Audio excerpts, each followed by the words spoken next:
Baiklah, kita mulai ibadah kita, ibadah rutin di Polda Sumatera Utara ya, yang sudah kita atur jadwalnya setiap jam 2 hari Minggu. Dan saya mau mengajak menyanyikan yang biasa kita nyanyikan. Coba yang ada di buku nyanyi. Kita nyanyikan tak terbatas kasih-Mu Tuhan. Tak terbatas kasih-Mu Tuhan, semuanya Engkau lakukan. Apa yang kelihatan mustahil bagiku, itu sangat mungkin bagimu.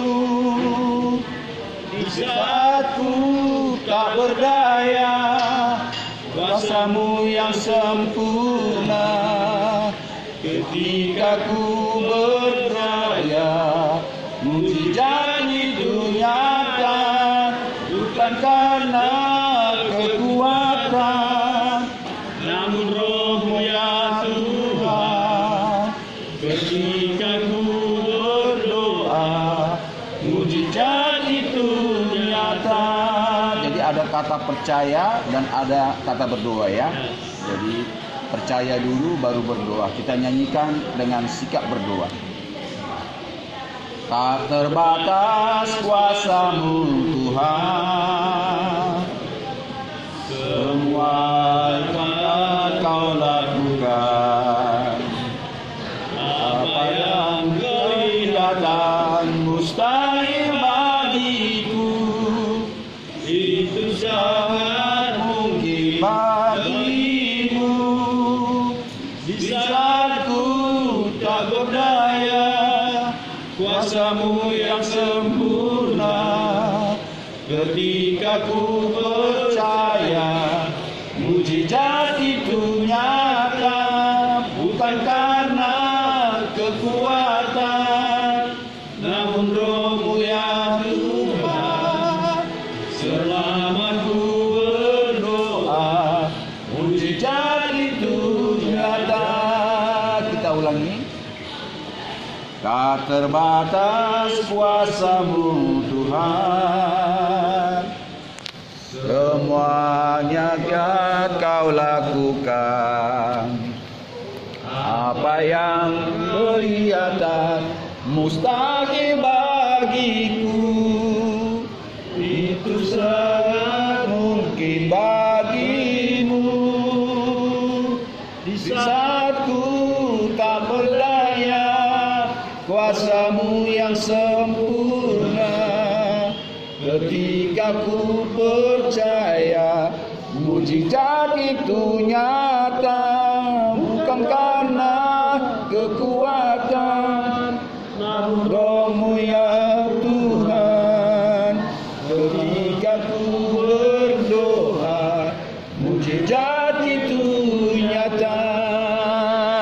Ketika ku berdoa, mujizat itu nyata. Ya, kita nyanyikan lagu dari buku Ende ya, Tuhan Yesus si Parmahan. Bahasa Indonesia, Tuhan adalah gembala ya, Tuhan adalah gembala. Tuhan Yesus, 3 ya. Tuhan Yesus si Parmahan, Kau biru nado, Yesus kau bihoro aku, saihu tonoku, saihu tonoku, saihu tonoku, Yesus kau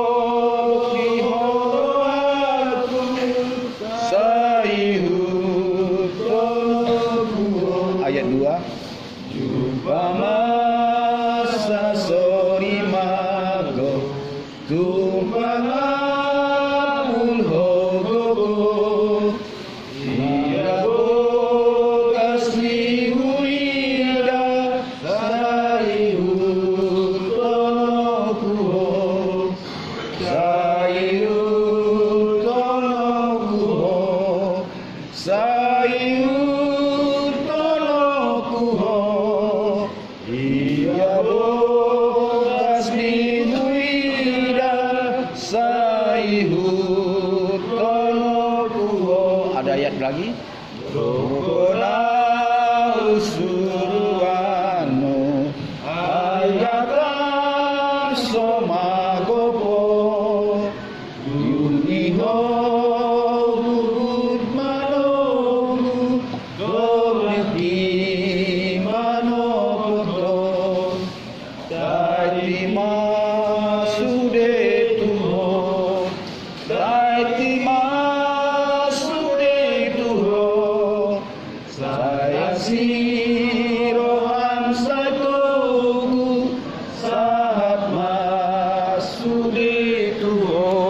kita satu dalam doa. Terima kasih Elohim pencipta langit dan bumi El Sebaot. Kami percaya oleh karena Engkau datang dalam rupa manusia anak tunggal-Mu yang sebagai Tuhan dan Juru Selamat Yesus namanya. Tanpa Engkau Tuhan menampakkan diri dalam rupa manusia, kami tidak tahu siapa Tuhan kami. Dan kami tidak kenal siapakah pencipta langit dan bumi ini. Karena itu kasih karunia Tuhan, oleh karena kerendahan hati-Mu, karena Engkau mau berdamai kepada manusia yang sudah melanggar janji kepada-Mu, manusia yang seharusnya menerima hukuman oleh karena perbuatan dosa.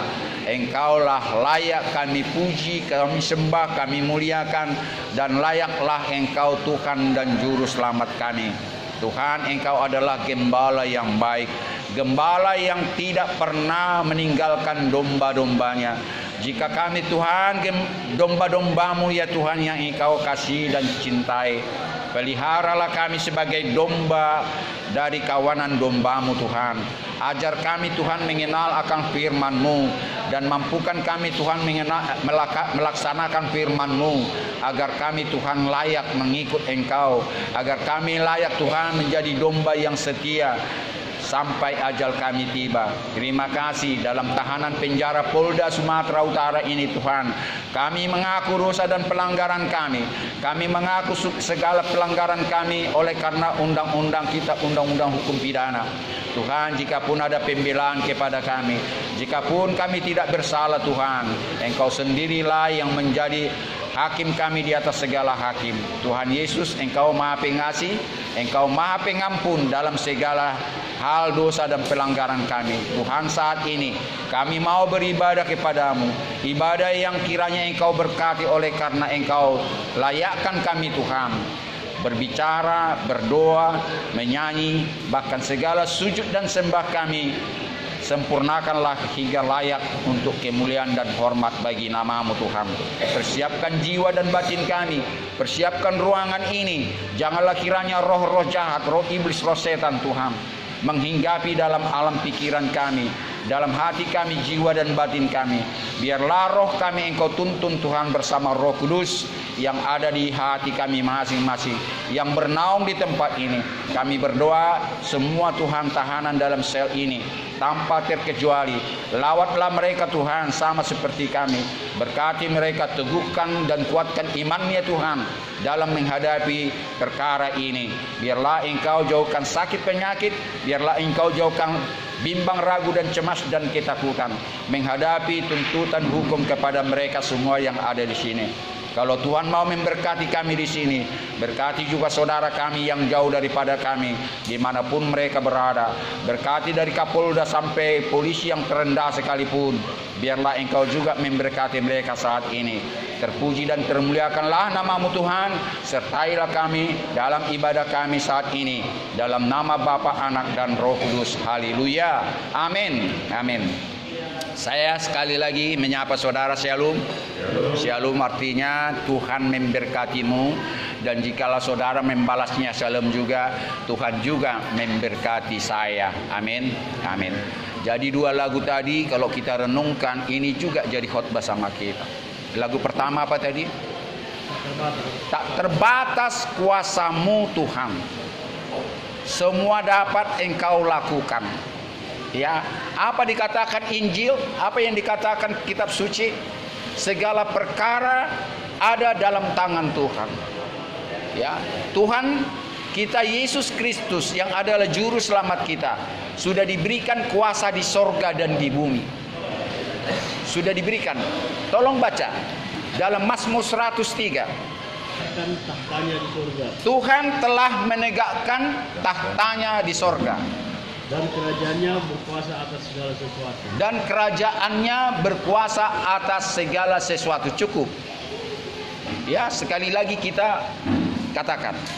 Anda membaca, kita ikut. Silakan. Tuhan sudah menegakkan tahtanya di surga. Kita katakan, Tuhan sudah menegakkan tahtanya di sorga. Dan kerajaannya berkuasa atas segala sesuatu. Dan kerajaannya berkuasa atas segala sesuatu. Baca lagi Matius 28 ayat 18. Silakan. Yesus mendekati mereka dan berkata, Kepadaku telah diberikan segala kuasa di surga. Diberikan segala kuasa di sorga Dan di bumi. Dan di bumi. Cukup. Ulangi sekali lagi. Yesus mendekati mereka dan berkata. Yesus mendekati mereka dan berkata. Kepadaku telah diberikan segala kuasa di surga. Kuasa di surga dan di bumi. Dan di bumi. Ini saya katakan lagu tadi sudah tertulis di situ. Jadi ini bukan sekedar lagu. Semua lagu-lagu yang kita nyanyikan baik di gereja dan persekutuan itu bersumber daripada kitab suci. Bukan dari kitab-kitab yang lain. Terutama Mazmur-Mazmur Daud itu lagu-lagunya bersumber dari Mazmur-Mazmur Daud. Jadi kalau dikatakan Tuhan sudah diberikan, juru selamat kita sudah diberikan tahta kemuliaan pencipta langit dan bumi. Di pundaknya sudah diberikan hak untuk berkuasa di dunia ini sekarang. Walaupun dia dalam bukan wujud manusia. Dia dalam bukan wujud manusia. Tapi dalam wujud Roh Kudus. Iya, seperti yang dijanjikan sebelum dia naik ke sorga. Aku tidak lama meninggalkan kalian, dikatakan kepada murid-muridnya. Berapa lama dia meninggalkan murid-muridnya sebelum dia naik ke sorga? 50 hari. Dia datang kembali, itulah dalam wujud Roh Kudus. Itulah disebut hari Pentakosta. Ya, kita jangan lupa itu. Jadi dia ada sekarang ini setelah dia naik ke sorga. Yang naik ke sorga jangan pernah katakan itu Tuhan pencipta langit dan bumi. Sering banyak orang tidak bisa membedakan dia pencipta langit dan bumi dan dia sebagai juru selamat. Saya ulang-ulangi khotbah saya karena banyak orang tidak bisa membedakannya. Jadi yang naik ke surga itu sama dengan saudara dan saya, manusia biasa yang sudah mengalahkan maut. Ya, yang sudah mengalahkan maut dan dia sudah diberikan kuasa oleh karena dia tidak cacat bercela. Dan dia sudah melaksanakan apa yang dikehendaki pencipta langit dan bumi. Apa yang dikehendaki dari dia? Dia harus menderita untuk umat Tuhan yaitu di dunia ini. Sampai sejauh mana penderitaannya? Bukan hanya dicibir, bukan hanya diludai, bukan hanya ditendang, bukan hanya dicambuk, bukan hanya dikasih air asam, bukan hanya lambungnya ditusuk, tetapi sampai dia mati di kayu salib. Tugasnya sudah selesai. Dan khotbah saya terakhir apa dikatakan di kayu salib? Bapa sudah selesai. Tugasnya sudah selesai. Karena apa? Dia juga tahu di dalam dirinya Bapa di sorga. Saya buktikan. Mau saya buktikan di dalam dirinya Bapa di sorga dan dia sendiri adalah pencipta langit dan bumi. Mau saya buktikan pada saat dia di Taman Getsemani. Pada saat di Taman Getsemani dia sudah tahu mau ditangkap, bukan? Mau ditangkap dia. Dan dia sudah tahu bukan hanya ditangkap, dia diri, disiksa, dan dia tahu bahwa dia akan memikul salib. Memang dia pencipta langit dan bumi, dan dia tahu dia akan mati di sana. Karena itu dia sudah tahu secara manusia sakitnya. Jadi dua pribadi di situ. Dia sudah merasakan bagaimana sakitnya sehingga apa dikatakan? Kalau boleh Bapak, lalulah cawan ini daripada aku. Artinya kalau boleh Bapak, janganlah ku tanggung ini. Menangis dia. Kalau kita baca di sini terlalu lama sampai mengeluarkan keringat darah. Kalau boleh Bapak, lalulah ini penderitaan ini daripadaku. Dia di situ saya buktikan sebagai manusia yang berkomunikasi dengan roh Bapa di sorga yang ada pada dia. Kalau boleh Bapak, namun bukan kehendakku, melainkan yang kuat, melainkan yang kuat, melainkan kehendakmu lah Bapak yang terjadi. Jadi saya ulang-ulangi khotbah ini karena terkadang orang selama ini mengabaikan lewat begitu saja, tapi tidak mendalami. Siapa Yesus itu gak didalami, asal begitu Tuhan juru selamat. Tetapi untuk membedakan ini dalam penghayatannya, sampai-sampai dia lupa bahwa nanti datang dia bukan Tuhan sebagai pencipta langit dan bumi. Yang datang nanti yang dunia menantikannya, yang sudah dinubuatkan oleh Nabi di kitab suci. Sudah dinubuatkan.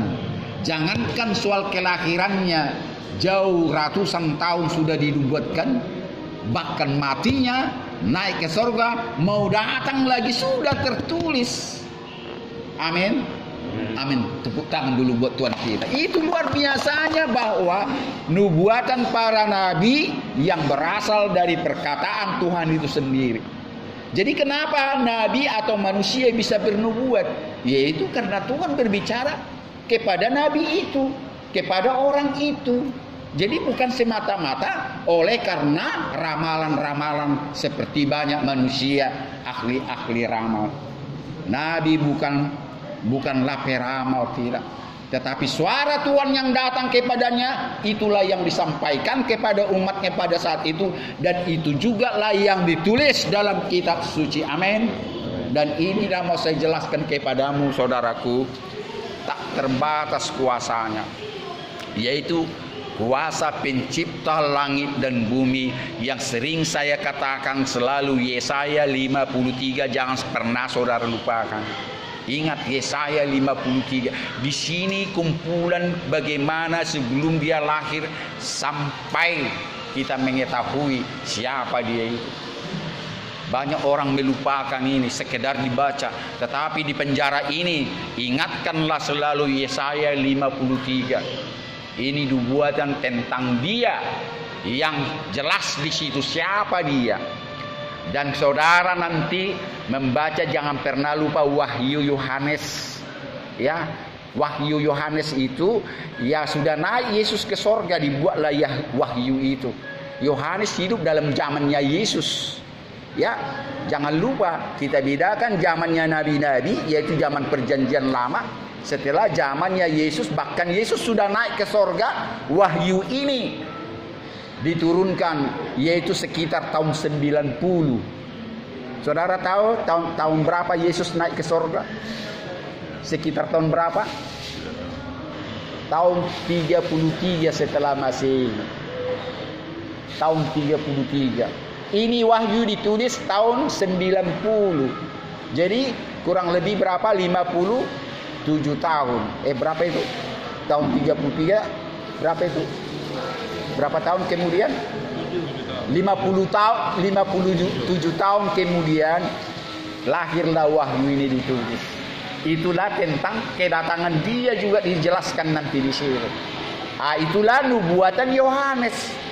Nah, bukan dari hasil tenungan dia, bukan hasil ramalan dia, hasil daripada komunikasi roh dia, roh Yesus sendiri sama si Yohanes.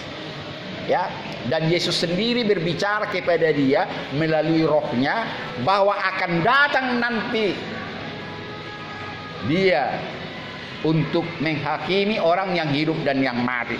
Dan apa dikatakan di situ, semua orang-orang yang mati di dalam dia akan dibangkitkan bersama orang-orang yang hidup dalam Tuhan pada saat ini. Inilah menyongsong kedatangan dia. Ya, jadi ini saya katakan bahwa saya tunjukkan bahwa dikatakan lagu kita tak terbatas kuasanya. Kuasa itu sudah diwahyukan dahulu, sudah tertulis dalam wahyu bahwa dia berkuasa atas sorga dan bumi, berkuasa atas segala ciptaannya. Jadi tidak ada dikatakan dalam kitab suci, dalam wahyu apapun, tidak ada pernah iblis berkuasa, bahkan tidak pernah iblis mencipta.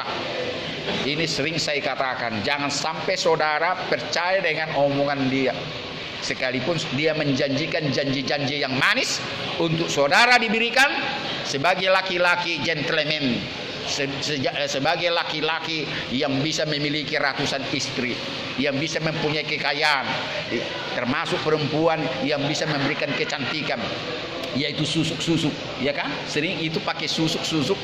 Jadi kalau laki-laki memandang dia itu cantik sekali. Termasuk janji-janji simbolis iblis itu, kalau Anda berdagang laris manis. Ini makanya sering dikatakan pemanis-pemanis. Itu kan? Pemanis-pemanis. Jadi saya kira banyak juga orang Kristen yang katanya dia beragama Kristen, dia orang Kristen, memakai itu. Ya, bukan hanya dolok pusik buhit, pergi ke Gunung Slamet, gunung apa yang di Jawa sana, dan sampai di Pontianak dan Sulawesi, yang dianggap bertuan, yang memberikan segala kekayaan, ya, pangkat dan segala kejayaan, dipercaya sampai sekarang. Jadi di sini adalah bukan karena agama, semua agama saya lihat orang beragama memakai itu. Dan sampai sekarang yang cinta dengan togel, ya, dengan apa itu, jelangkung, datang tidak kuundang, pulang tak kuantar, jelangkung, datang tidak kuundang, pulang tidak kuantar. Inilah mantra. Itu mantra itu aja, tidak berganti itu. Dikasihlah kertas di atas, katakanlah tampi itu, ya, nampi beras, dikasih kertas, dikasih pulpen. Ya terkadang memang pengakuan orang ada tulisan di situ, ada tulisan nomor di situ. Itulah kata orang yang memakai jelangkung. Ya, saudara mau pakai yang mana? Dan termasuk kebanyakan orang Cina di Indonesia ini yang sudah bertobat, memakai pedukunan, tapekung dan sebagainya, menyembah itu berhala, dikasih kekayaan. Tetapi mereka apa? Batok kepalanya saja seperti ketekuk. Ini kesaksian mereka loh, bukan saya katakan. Ketekuk begini kayak dilindas situ malas itu, yang apa itu, dan bego-bego kan, bahkan anaknya begitu. Perhatikanlah, itu sudah dikasih jiwanya, sudah diikat dengan kuasa-kuasa roh jahat itu. Memang dikasih kekayaan. Termasuk ada orang Batak kaya di sini, pengusaha, saya tidak usah sebut namanya, ya. Dia tidak menikmati kekayaan, anaknya pun, keluarganya pun, satu perak pun tidak dikasih. Itu pantangan dia. Saya dengar, saya tidak usah sebut namanya, pengusaha terkenal yang kaya di Indonesia, di Medan ini, pantang memberikan satu perak pun sama keluarga. Pantangan kan luar biasa. Jadi buat apa kekayaan itu? Dinikmati pun tidak, bukan satu dua. Saya tahu, saya dengar. Jadi urusannya lah itu. Dan ini semua bukan saya tambah-tambah, tapi itu informasi yang saya percaya.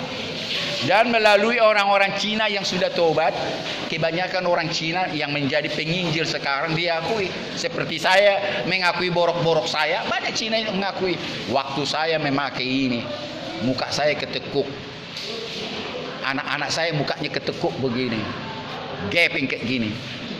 Begitu saya bertobat, begitu saya meninggalkan hubungan dengan kuasa-kuasa kegelapan, aneh, batok kepala normal kembali dan tidak bego-bego lagi. Kalau saudara pulang dari penjara ini, cari di toko buku Kristen pengakuan orang-orang yang sudah bertobat. Di situ kuasa-kuasa dunia ini dikalahkan dengan kuasa sorgawi. Itu kesaksian-kesaksian. Saudara tahu bagaimana Yusuf Roni? Yusuf Roni terkenalkan dulu, sekarang ini namanya sudah semakin tidak dikenal karena sudah banyak Yusuf Roni, 1, 2, 3 udah banyak. penginjil-penginjil yang sekelas dengan dia. Artinya kuasa Tuhan diberikan kepada dia. Ya, kuasa dunia tidak berlangsung sama dia. Kuasa dunia tidak kena sama dia. Diracuni keluarga dia, dikasih minum racun. Ini kesaksian, ada bukunya itu. Tatkala dia mau minum, dia pegang gini, pecah gelas itu di tangannya. Gelas itu pecah di tangannya. Berapa kali keluarganya meracuni dia biar mati, karena dia menjadi seorang Kristen. Janganlah dulu beragama Kristen. Beragama Kristen berbeda dengan seorang Kristen. Ya, saudara harus bedakan ini. Beragama Kristen belum tentu pengikut Kristus. Dia hanya sekedar beragama. Tetapi yang mengikut Yesus pastilah beragama Kristen. Amin. Nah, jadi kesaksian dia, keluarga yang mau membunuh dia, memberikan racun di gelas minuman dia, semua menjadi pengikut Kristus yang pasti beragama Kristen. Ini kesaksian. Jadi banyak saya mau katakan bagaimana kuasa-kuasa dunia ini ditaklukkan dengan kuasa surgawi. Ini lagu pertama ini menjadi khotbah sama kita. Tak terbatas kuasa Tuhan, bisa melakukan yang orang tidak duga. Ya, orang tidak duga, Tuhan tidak ada yang mustahil apapun. Dan saya mau tambahkan sedikit lagi masalah lagu pertama ini. Ini kalau nggak salah pernah saya khotbah saya juga kepada orang-orang yang sudah lama di sini, yang sudah beberapa bulan, ya kan? Orang mau benar di mata Tuhan, tidak cukup pertama beragama Kristen, tidak cukup saudara percaya dia adalah Tuhan dan juru selamatmu, dan tidak cukup saudara ya memiliki kuasa yang dimiliki oleh Tuhan, karunia yang dimiliki Yesus, menyembuhkan banyak orang-orang sakit, ya, bahkan membangunkan orang mati. Tidak cukup. Saudara ingat apa yang saya katakan yang paling penting? Ingat Bapak, apa yang paling penting? Bukan beragama Kristen, bukan hanya percaya bahwa dia adalah Tuhan dan juru selamatmu, bukan hanya percaya, bukan hanya cukup saudara diberikan karunia menyembuhkan orang sakit dan bahkan membangunkan orang mati. Apa yang paling penting? Tidak ingat lagi. Makanya setiap khotbah ini dicerna, ya, direnungkan, cerna, dan minta jadi rema biar jangan lupa. Yang penting adalah mengikut dia sampai mati. Oh, betul. Mengikut dia sampai, ya, jadi bukan kita sampai mati beragama Kristen. Oh, tidak. Tidak hanya cukup percaya bahwa dia Tuhan dan juru selamat. Si iblis pun percaya bahwa dia adalah Tuhan dan juru selamat. Dulu kan pernah saya bilang, tatkala dia jumpa kepada dua orang yang kerasukan setan, ada di sini, terlalu lama kita buka-buka. Datang iblis itu mengatakan apa? Kuasa-kuasa roh. Tuhan, engkau adalah anak manusia, anak pencipta langit dan bumi. Engkau adalah raja di atas segala. Tolonglah jangan hakimi kami sekarang. Tolonglah jangan siksa kami sekarang. Karena kami tahu ada waktunya. Kalau begitu tolonglah masukkan kami ke babi-babi. Itu khotbah saya mungkin terakhir ya. Tolonglah masukkan kami ke babi-babi ini. Di situ ternak babi di situ. Banyak kali babi-babi. Yesus menuruti. Mereka tidak menghukum. Yesus tidak menghukum sesuai dengan iblis itu tahu kapan hari penghukuman. Ini satu khotbah yang jangan sampai lupa saudara. Disinilah terbukti bahwa ada hari penghukuman itu. Dan iblis pun tahu ada saatnya. Sekarang ini bukan saatnya kami dihukum. Tolonglah kami masukkan ke babi-babi itu. Dan Tuhan Yesus yang adalah juru selamat kita ini memasukkan roh-roh mereka ini ke babi-babi. Dan babi-babi ini semua kerasukan sehingga berlompatan ke danau, berlompatan ke jurang dan sebagainya seperti orang gitu, dan mati di situ. Sehingga dia Yesus diusir dari situ. Ya, masyarakat di situ sehingga mengusir dia, artinya karena banyak babi-babi bermatian gara-gara itu. Amin. Jadi saya mau katakan sekali lagi, lagu tadi luar biasa bahwa tidak ada yang mustahil bagi Tuhan, termasuk soal pengampunan saudaraku, termasuk memberikan hatimu cerah yang selama ini bimbang, ragu, cemas dan ketakutan, yang selama ini saudara tidak tahu apa mau diperbuat, bego-bego, tetapi Roh Tuhan memberikan engkau suatu visi dan misi menjadi laki-laki yang tulen, yang menjadi laki-laki yang tahu apa yang mau dilakukan nanti setelah keluar dari penjara ini. Percaya? Amin. Percayalah. Pasti kalau saudara mau mendekati dia. Tetapi itu semuanya juga berhasil oleh karena cintanya kepadamu. Kita tidak sanggup siapapun manusia mendekati Tuhan, bahkan berbicara kepada dia tanpa pertolongan daripada dia. Kita bisa berkomunikasi tanpa kesucian dulu. Kalau dalam keadaan kotor kita tidak akan mungkin kita mencari dia. Tetapi itu selalu, makanya setiap ibadat, tolong Tuhan kuduskan ibadah kami, tolong Tuhan kuduskan doa saya, agar engkau mau berkomunikasi dengan saya lewat doa ini, agar engkau bisa bersamaku merenungkan firman-Mu. Tanpa dia, bagaimana mungkin daging ini, bagaimana mungkin tanah liat ini bisa berkomunikasi dengan dia sang pencipta langit dan bumi. Apalagi tubuh kita ini penuh dengan dosa, laknat dan segala kejahatan. Bagaimana menjumpai orang yang kudus? Sedangkan saudara bertemu dengan katakanlah kasat takhti di sini aja, masih kasat takhti ini aja, mungkin saudara tidak layak. Janganlah dulu kasat takhti. Paling-paling saudara bisa berjumpa sama piket. Betul? Betul. Apalagi sama Polda, Kapolda. Apalagi sama Kapolri dan sebagainya. Apalagi sama presiden, dalam keadaan saudara berhubungan dengan hukum. Saya tidak merendahkan saudara, tapi status saudara dalam keadaan pemeriksaan, ya, paling-paling pengacaramu kawan yang layak berhubungan sama presiden sekalipun bisa. Kalau saudara harus tahu diri, tidak akan mungkin. Sekali lagi saya katakan, kasat takhti di sini direktur, kalau di Polda direktur ya, kalau di Polres kasat, kalau di Polda direktur namanya, tahanan dan barang bukti. Tidak akan saudara kecuali kalau pengacaramu.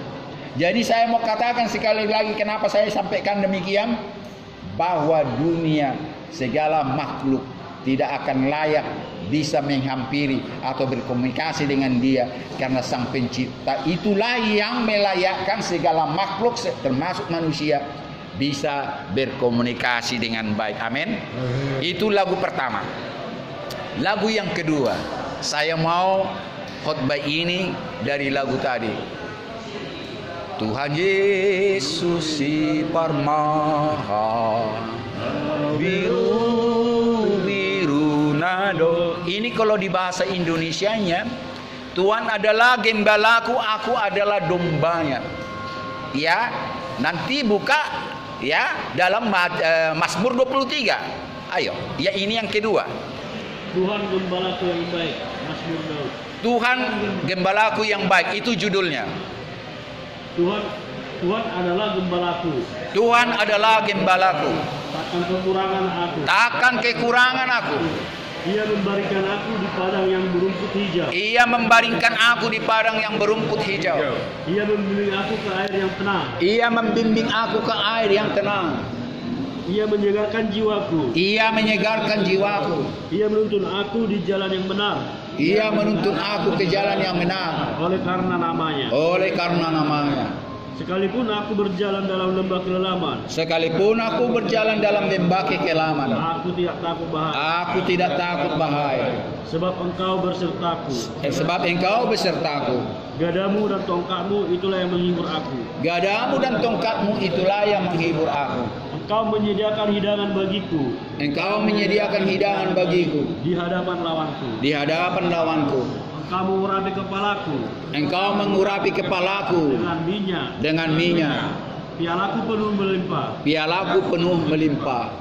Kebajikan dan kemurahan belaka akan mengikuti aku. Kebajikan dan kemurahan belaka akan mengikuti aku. Seumur hidupku.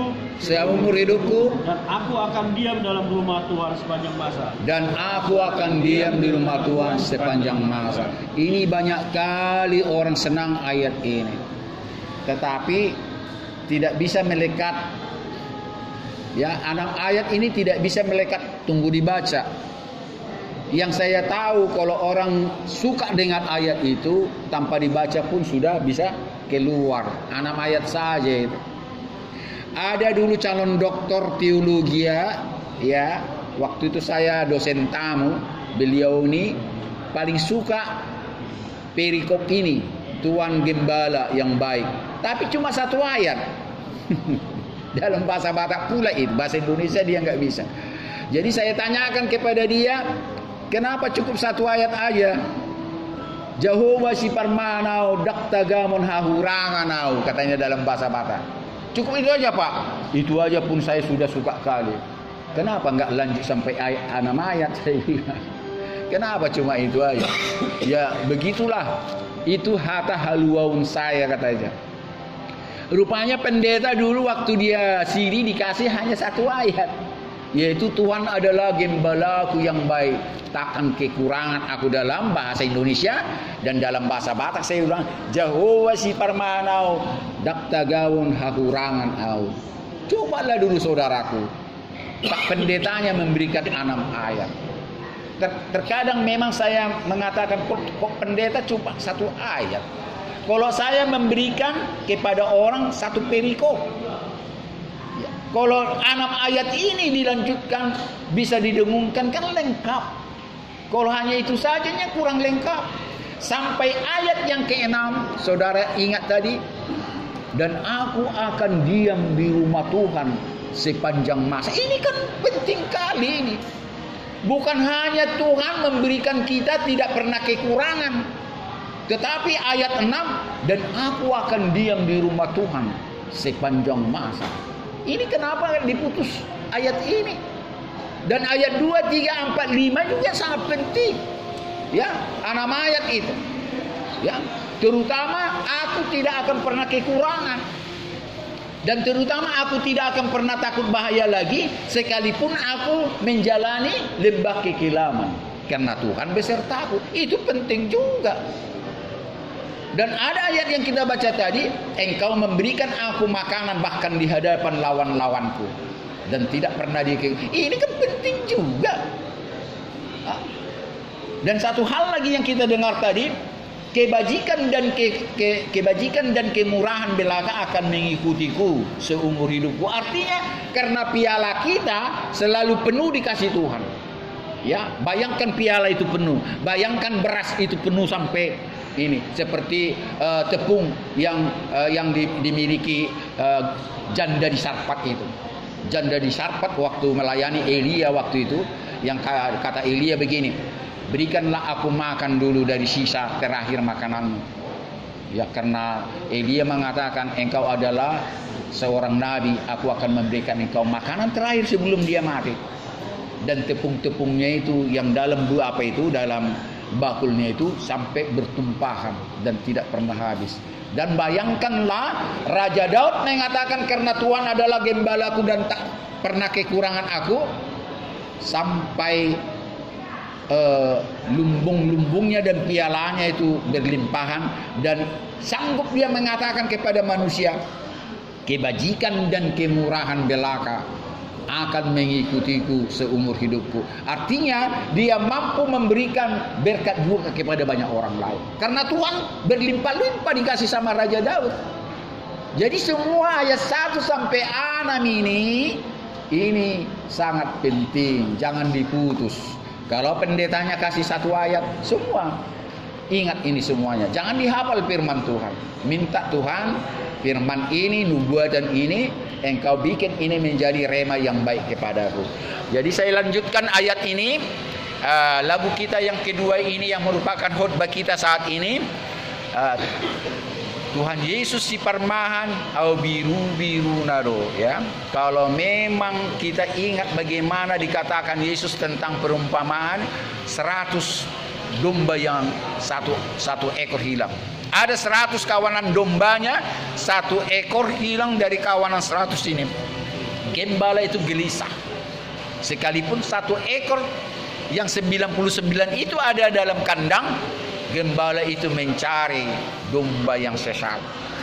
Dan dia tidak pernah tenang makan dan minum dan tidur. Dia selalu memikirkan di mana dombaku yang sesat itu.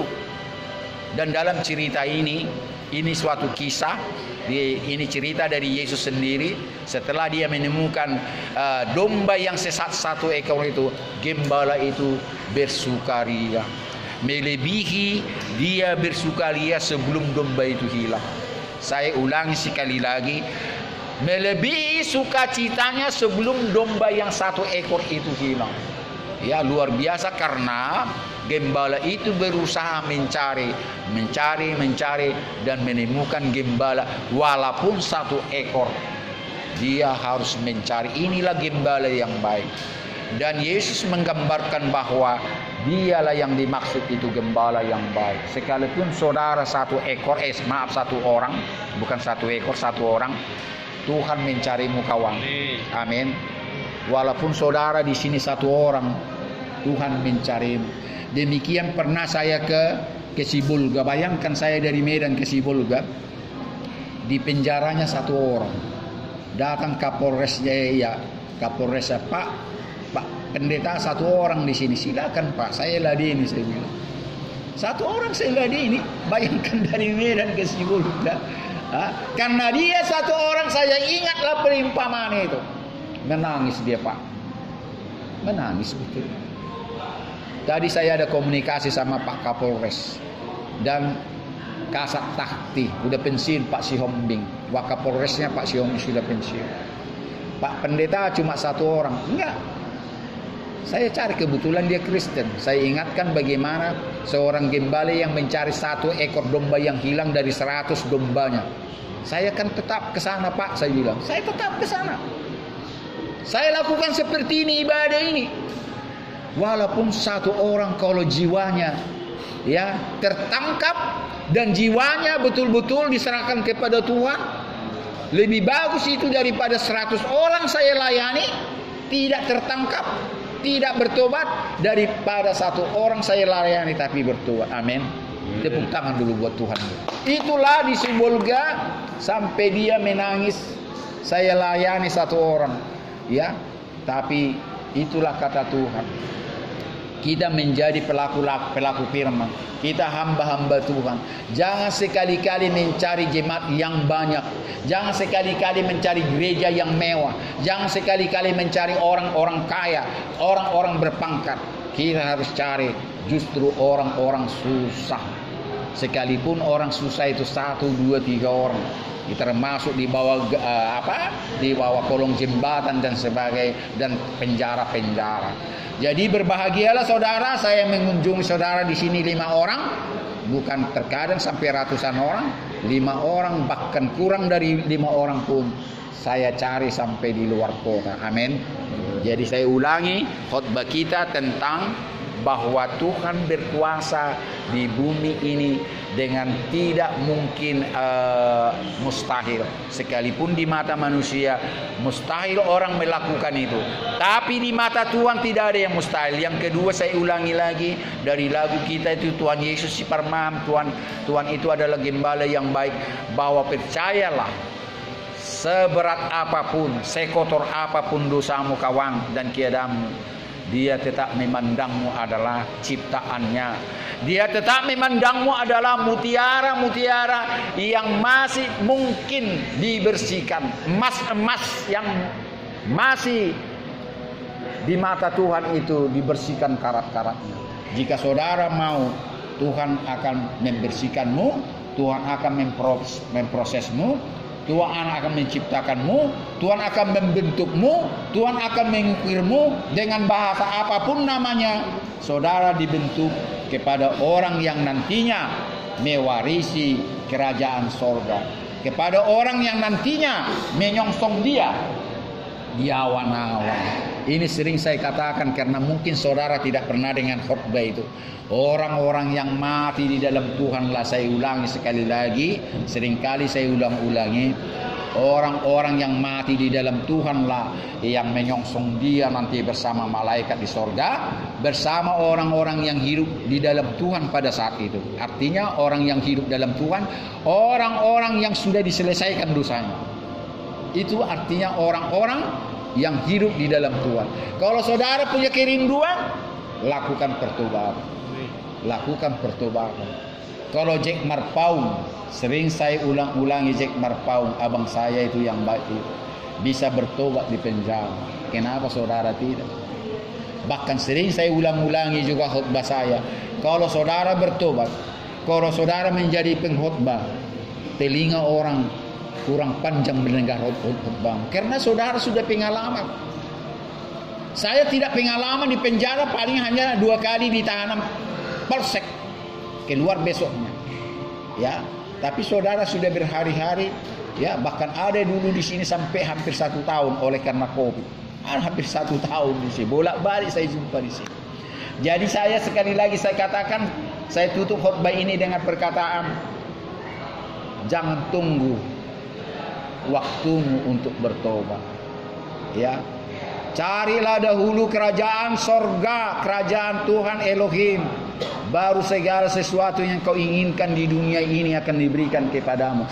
Ini sering mungkin saudara dengar dalam Matius 6 ayat 33. Cari dahulu kerajaan Tuhan, baru segala keinginanmu di dunia ini akan diberikan kepadamu. Karena keinginanmu yang salah lah, maka saudara di penjara. Saudara tidak mencari kerajaan Tuhan, artinya tidak mencari apa yang Tuhan suka. Dan seringkali saya ingat perkataan daripada Injil, bukan Injil, dalam surat Petrus. Pertama Petrus 4 ayat 2. Pergunakan sisa waktumu sekarang ini. Pertama Petrus 4 ayat 2, seringkali saya ulang-ulangi. Pergunakanlah waktumu, sisa waktumu sebelum ajalmu tiba. Jangan lagi berpoya-poya, mabuk, pesta pora, perjudian, jual narkoba, apapun itu, penipuan, pembunuhan, perampokan. Itu ditulis di situ.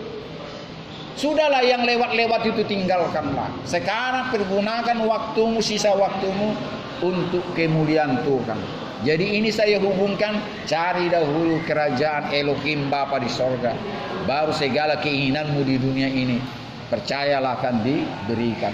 Setidak-tidaknya saudaraku, sekalipun saudara tidak sekaya orang-orang lain, engkau mendapatkan damai sejahtera. Buat apa saudara lebih kaya dari orang lain, tetapi jiwamu hilang?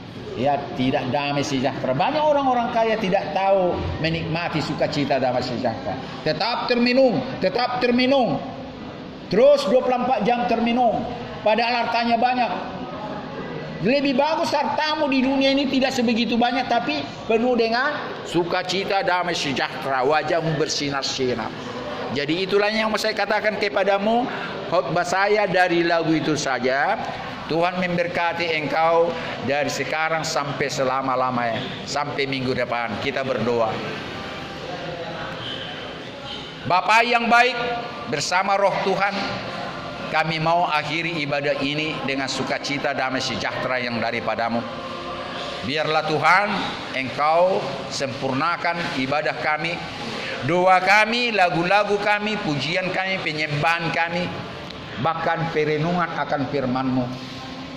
Kami percaya kami tidak sanggup memandang Engkau, menghampiri Engkau, berbicara kepadamu tanpa Engkau sendiri yang menghampiri kami Tuhan. Karena itu Tuhan, kalau kami merasakan Engkau mendekap kami, Engkau mendengar kami, Engkau berbicara kepada kami, itu semua karena kasih setiamu kepada kami. Kami berdoa Tuhan, biarlah setiap jam, setiap hari Engkau selalu berbicara kepada kami. Tuhan, ada banyak cara orang Tuhan berdoa kepadamu, ada banyak cara orang beribadah kepadamu. Kami Tuhan, roh kamilah yang kami bawa kepadamu, bukan dengan tubuh, dengan cara kami berdoa, tetapi perbaharuilah roh kami, jiwa dan batin kami, perenungan kami, agar Tuhan suka kepada kami. Jika Tuhan Engkau mengetahui kerinduan kami bertobat, mampukanlah kami sungguh-sungguh bertobat secara total, agar Engkau menangkap kami. Jika Engkau sudah menangkap kami, kami tidak pernah boleh Tuhan mengingkari. Kami percaya seperti Saulus yang Engkau tangkap menjadi Rasul Paulus. Engkau sendiri menangkap dia. Kalau Engkau menangkap dia, Engkau juga bisa menangkap kami. Engkau sendiri yang mengukir kami, membentuk kami menjadi pribadi yang betul-betul sampai ajal kami mengikut Engkau. Mengikut Engkau bukan hanya karunia yang Engkau miliki kami dapatkan, tetapi mengikut Engkau adalah kami mau menderita seperti Engkau. Inilah yang Engkau Tuhan mau kepada hidup kami, seumur hidup kami, sisa umur kami.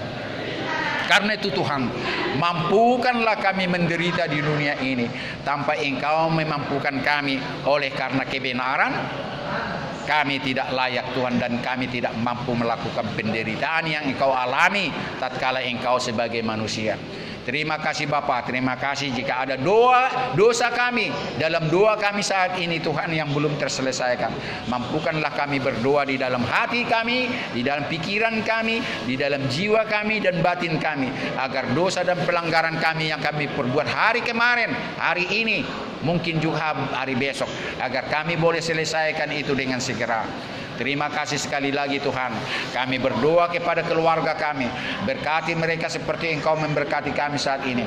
Berkati semua orang-orang dalam sel ini tanpa terkecuali. Biarlah Engkau melawat mereka.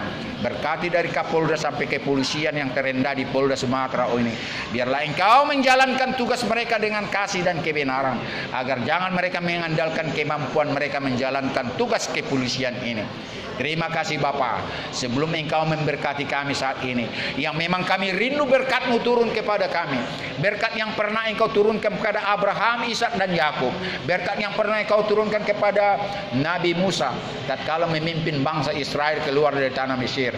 Berkat yang sama Tuhan, curahkanlah, berikanlah kepada kami.